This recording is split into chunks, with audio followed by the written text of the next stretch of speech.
शुरुआत अच्छी होती है उसका अंत भी अच्छा होता है। जिसने किसी काम की शुरुआत खराब कर ली उसका अंत देखने की जरूरत नहीं, वो खराब ही हो गया है। इसलिए हर काम की शुरुआत अच्छा करने की कोशिश करो। हम किसी भी काम के अच्छा करने के लिए मुहूर्त देखते हैं कि किस मुहूर्त में काम शुरू करें। वो मुहूर्त क्या है? मुहूर्त वो अच्छा है कि तुम उसको भली भांति ठीक ढंग से उसकी काम की शुरुआत करो, वो मुहूर्त है। कोई टाइम का मुहूर्त नहीं है, कोई दूज सातम 11 12 नहीं है, कोई मंगल शनि बुध बृहस्पति मुहूर्त नहीं है। मुहूर्त का मतलब होता है शुभ मुहूर्त। शुभ मुहूर्त का मतलब है शुभ कर्म। शुभ काम से जो काम शुरुआत करोगे उसका मुहूर्त अच्छा है।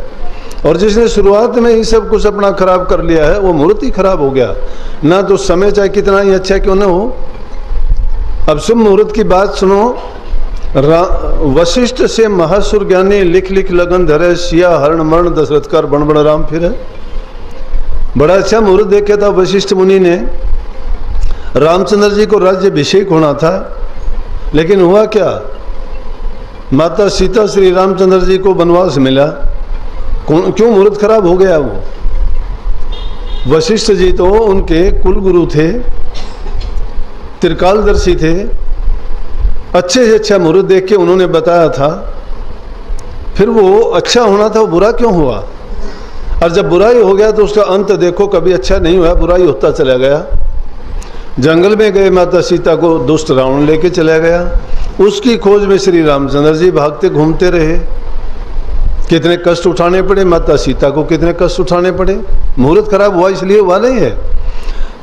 लंका में कितने कष्ट उठाए, उसके बाद लंका में युद्ध करके माता सीता को वापस ले आए तो किसी के ताना देने के कारण उनको फिर घर से निकाल दिया गया।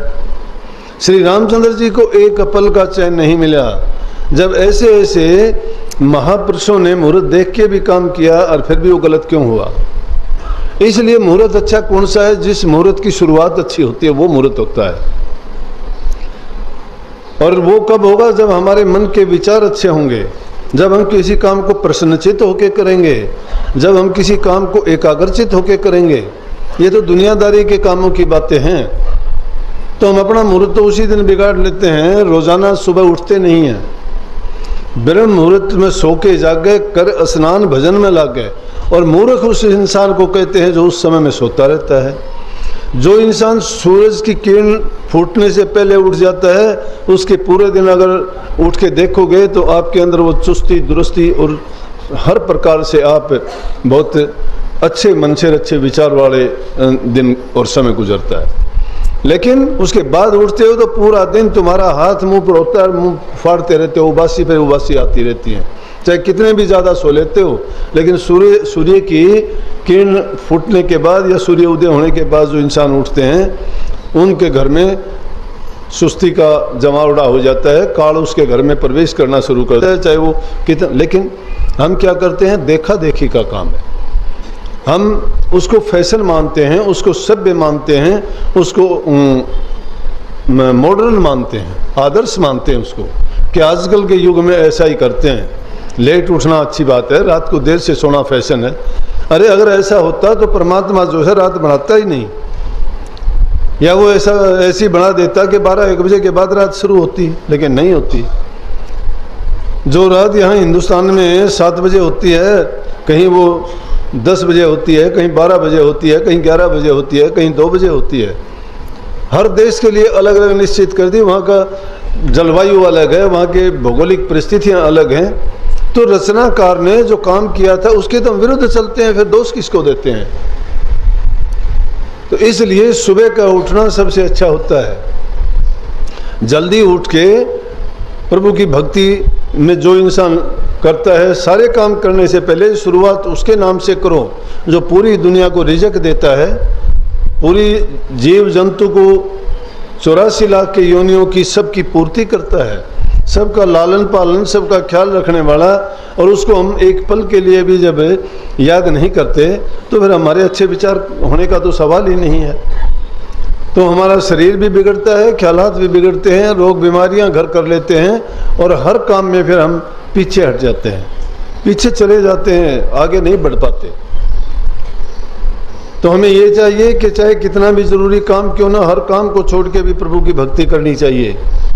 फिर देखोगे वो ऐसी शक्ति है कि आपको लाखों के बीच से भी बचा लेगी। किस तरह से बचा लेगी कि आप सब, ये ऐसी घटना आज भी होती हैं। गुजरात में जब भूकंप आया था, एक छोटी सी बच्ची बची थी और वो भी उसके नीचे से जिंदा निकली, बाकी सब के सब घर में जितने लोग थे सब मारे गए थे। लोग हैरान थे। जिसको इंसान बचाता है, जिसको मालिक बचाना चाहता है जिस इंसान को, उसको हर तरीके से बचा देगा। लेकिन हमारे दिल के अंदर वो सच्चाई हो, सत्य की सहारा और ओट हम लेते ही नहीं हैं। जब प्रभु की भक्ति का हमारे अंदर जज्बा हो, ख्याल हो, तो वो शक्ति अपने आप हमारा रास्ता खोल देती है। ऐन वक्त पर हमारे दिल में ऐसे विचार पैदा कर देगी कि किसी न किसी तरीके से हमारे बचाने का उपाय अपने आप हमारे दिमाग में आ जाएगा। चाहे हमें ना भी पता होगा, लेकिन फिर भी वो चीज़ हमारे लिए ऐसा प्रबंध करेगी कि जिससे हम उस तकलीफ से और जो परेशानी आनी होगी उससे बच जाएंगे।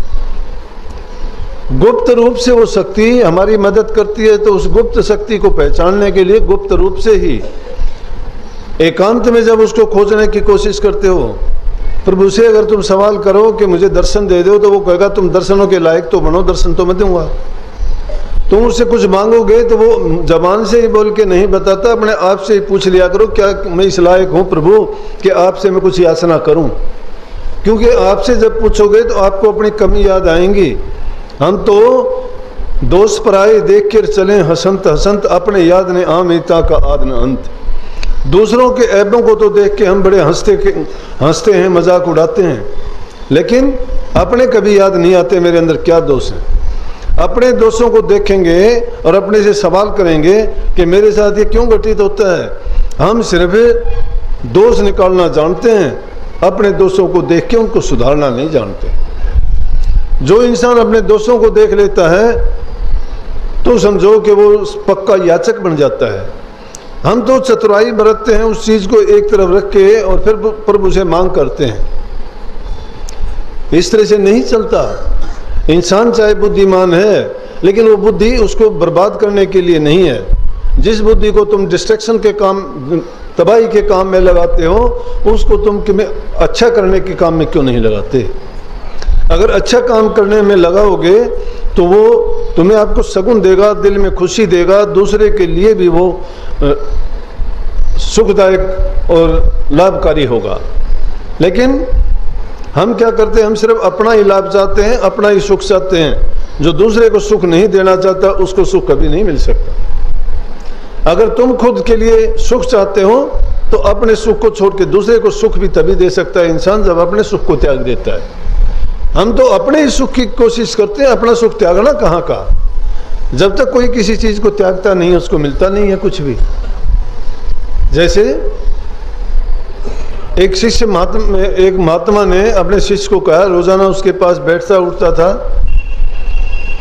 तो महात्मा ने उस शिष्य को कहा कि बच्चा त्याग करना चाहिए, संग्रह करने में फायदा नहीं है। संग्रह में होती फना फनी, कुछ नफा मिले त्यागन में, कि नफा त्यागने के अंदर मिलता है कि त्याग देना चाहिए। बोला गुरुजी ठीक है, लेकिन हम गृहस्थी आदमी हैं, अगर त्याग देंगे, सब कुछ त्याग दें, माया त्याग दें। आप तो फक्कड़ हो, साधु हो, आपको जरूरत नहीं है, आप त्याग सकते हो, लेकिन हम कैसे त्याग देंगे। बोला कि त्यागना तो पड़ता ही है भाई, त्यागने की परिभाषा समझनी चाहिए, त्याग होता क्या है। लेकिन महात्मा तो हर चीज में समझाने के लिए प्रयासरत रहते हैं कि शिष्य को कैसे उसके मन को बदलें, उसके ख्यालात को बदलें, किस तरह से उसको सच्चाई से अवगत कराएं, किस तरह से उसको इन भ्रमों से निकाल के उस सत्य मार्ग पर डालें। क्या किया, एक दिन समय निकाल के गुरु ने शिष्य से कहा कि चलो तीर्थयाटन करने के लिए जाते हैं, तीर्थों पे चलेंगे। चलने लगे, रास्ते में नदी पड़ती थी, नदी को पार करने के लिए नाविक खड़े थे। बोले कि महात्मा जी, बोले आप बैठ नाव में। दोनों नाव में बैठ के नदी के पार हो गए। नाविक बोला पैसे निकालो। जो शिष्य था उसने पैसे निकाल के दे दिए। कहने लगा ये लो, कहने लगा गुरुजी देखा आपकी बात मिथ्या होगी कि नहीं, आप कहते थे त्याग देना चाहिए, अगर आज त्याग देते तो हमें इस नदी के पार वो नहीं करता बिना पैसे के। नहीं न, बोला कि आप उन्हें त्यागने पड़े तो ही नदी के पार हुए ना, आपके पास तो नहीं रहे वो। जब पैसे आपने जेब से त्याग दिए तो ही पार हुए, अगर पास रखता तो हम पार भी नहीं हो सकते थे। तो इस तरह से उन बातों को सिर्फ अपने मतलब के लिए ही नहीं लगाना चाहिए, उन बातों की गहराई में जाके सोचना चाहिए कि इसका अंत अच्छा कैसे होगा, हमारे लिए लाभकारी कैसे होगा।